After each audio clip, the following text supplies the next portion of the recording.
Brad Williams, XL Prime. Let's say you imported data and the example turned out like this.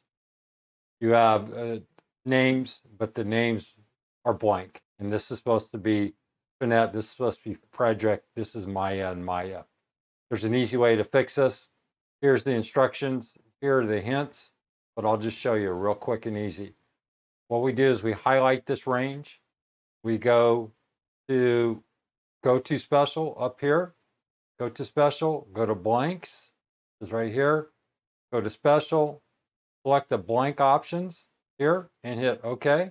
Then we just go up here to the space bar, hit equal. We want to hit Finette, and then all we do is hit Control Enter, and it fills in that space.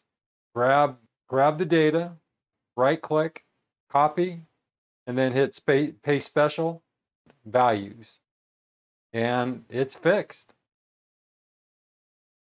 Brad Williams, XL Prime, Williams out.